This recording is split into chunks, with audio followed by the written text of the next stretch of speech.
እነ ባርኮቴ ወዳሉበት ወደ ሳሎን ይወስደዋል። ይህ ልጅ አደይን ሲተናኮላት አይቻለሁኝ፣ አግኝቸዋለሁ። ስለዚህ ፍቅር ምን አስበሽ ነው ይሄ ልጅ ወደዚህ ቤት የጋበሽው? ከዚህ ቤት ይውጣ፣ አለዚያም ደግሞ እኔ ራሴ እወጣለሁ በማለት እንግዲህ ዴቭ ያለውን ሀሳብ ተናግሮ ነበር። ያው ባርኮቴ ለምንድን ነው እንደዚህ ያደረከው በማለት እንግዲህ ጠይቆት ነበረ። እሱ ምንም እንዳላደረገ ያው አደይ ተናገሪ እንጂ እኔ እኮ ምንም ነገር አላረኩም፣ ትናንትና ባጠፋው ጥፋት ይቅርታ ነው የጠየኳት በማለት እንግዲህ ነገሮችን ለመደባበስ ሲሞክር ነበር። ግን ደግሞ ዴቭ እኔ ልውጣ ወይስ እሱ ይውጣ በማለት ስለቆመ ያው ፍቅር ተነስታ ደግሞ በቃ ናውል አንተ ውጣ በቃ በማለት እንግዲህ ባርኮቴ ጎትቶ ወደ ውጭ አስወጥቶታል። ማታ ስለነበረ እንግዲህ ሲወጣ ደግሞ እነበቀለ ስልኩን ቀምተውታል። ሆለኛዋ ቤዛ እንግዲህ ጥፊዋን ቀምሳ ተመልሳ ወደ ባርኮቴ ቤት መታለች። ለምለም አስጠንቅቃታለች። ከዚህ በኋላ ኤላ ጋር እንድደርሽ አልፈልግም፣ በዚህ ግዛዝ ነው ራሽን የምፈረክስልሽ በማለት እንግዲህ አስፈራርታታለች። ያው እንግዲህ ለምለም የራሷን ነገር ማስከበር በጣም ትወዳለች። ልክ ነች፣ መሆንም አለበት። ኤላም በዚህ በኩል በጣም ይወዳታል። ምክንያቱም የራሷን ነገር ማንም እንዲነካባት አትፈልግም በማለት ከዚህ በፊት የሆነ ክፍል ላይ ተናግሮ ነበር። አሁንም የራሷን የሆነ ነገር አስከብራለች። እንግዲህ እያነፈረቀች ቤዛም ወደ ባርኮቴ ቤት ተመልሳለች። ፊቷ ተቀያይሮ ስለነበር ቀልቶም ስለነበር ባርኮቴ ምን ሆኖች ነው ፊትሽ እንደዚህ እስከሚታወቅ ድረስ ማን የመታሽ? ከማንስ ጋር ተጣልተሽ ነው በማለት እንግዲህ ቤዛን ይጠይቃታል። ያቺ ለምለምነቻ ልጅነቷን አልጨረሰችም፣ እሷ ነች እንደዚህ ያደረገችኝ በማለት ትናገራለች። በቃ እሷ እኔ ሂጄ አናግራታለሁ፣ ግን ደግሞ እንደዚህ እሷ ያለምንም ምክንያት አታደርግም በማለት እንግዲህ እሷን ባክን ሁሉም ሰው ጥሩ ነች ነው የሚለው በማለት እንግዲህ አርፈሽ በቃ ተቀመጪ፣ እኔ ወደ ስራ ልሄድ ነው፣ ከፍቅር ጋም የሆነ ነገር እንዳታደርጉ እባክሽን፣ ለጊዜው መስማማት አለብሽ በማለት እንግዲህ እሺ ምን አደርጋለሁኝ በማለት ቤዛም ተቀምጣለች። እንግዲህ ባርኮቴም ቀጥታ ወደ ለምለም ጋር ሄዶ ነበር። የተጣሉበትን ምክንያትም ጠይቋት ነበረ።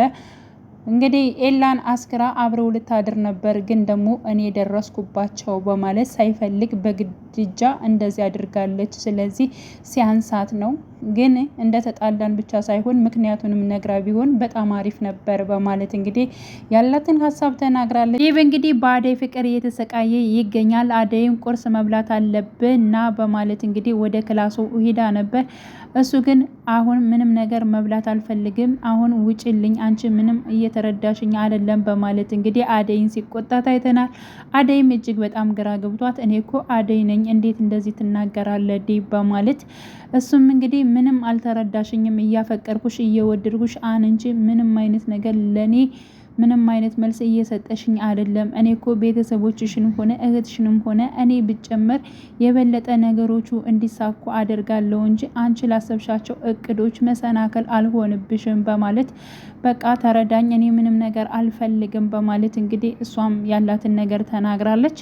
እና በዚህ ጉዳይ እጅግ በጣም እንትን ብሏል። ሌላው እንግዲህ ፍቅር ነች። ፍቅር ዴቭ ጋር የሆነ ነገር ገጥማለች። ምክንያቱም ልዑልን ከዚህ ቤት ማስወጣት ከፈለክ እኔም ደግሞ ሌላ እዚህ ቤት ማስወጣት እና ማየት የማልፈልገው ሰው አለ፣ እሱንም አደይ ነች። በቃ ልጁን ከዚህ ቤት ማስወጣ ከሆነ አንተም አደይን ከዚህ ቤት እንድትወጣ ፍቀድልኝ በማለት እንግዲህ ትጠይቀዋለች።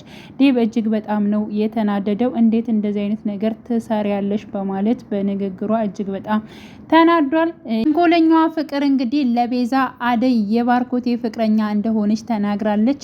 ተነሽና ምግብ መስራት ልመጂ በማለት እንግዲህ እንዳደይ መስራት መቻል አለብሽ፣ ካለዚያ ስትወዳደሩ በልጣሽ ነው የምትገኘው በማለት እንግዲህ ነገሯን ጣል አድርጋለች። ቤዛ ከመቼ ወዲህ ነው ባርኮቴ አደይ ሊያፈቅራት የሚችል? የማይመስል ነገር አትናገሪ፣ ካለዚያ ግን እዚህ አልጋ ላይ አንስቼ ነው የምፈጠፍጥሽ በማለት እንግዲህ ተናግራለች።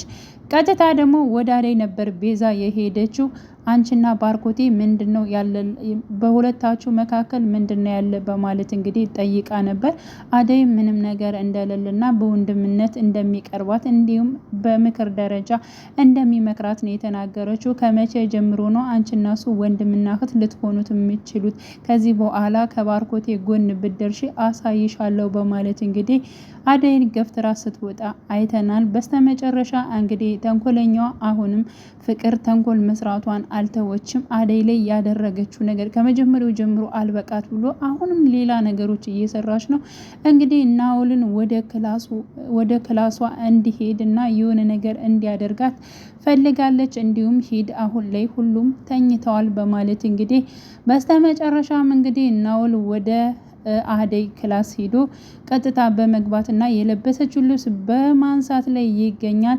ምን ይፈጠራል ምን ይሆናል የሚለውን ነገር እንግዲህ በቀጣይ ፓርት የምናይ ይሆናል። በነገራችን ላይ የፍቅር ተንኮል አይደለም፣ የምር ስንት ነገር አደረገቻት አደይ ማለት ነው። አደይም ዝም ብላታለች፣ ታግሳታለች። የእናቷ እንትን ስላለብኝ ስለምትል በጣም በብዙ ነገር ታግሳታለች። ብቻ በጣም ከባድ ነው። ውድ ቤተሰቦቼ በያላችሁበት ሰላማችሁ ይብዛልኝ።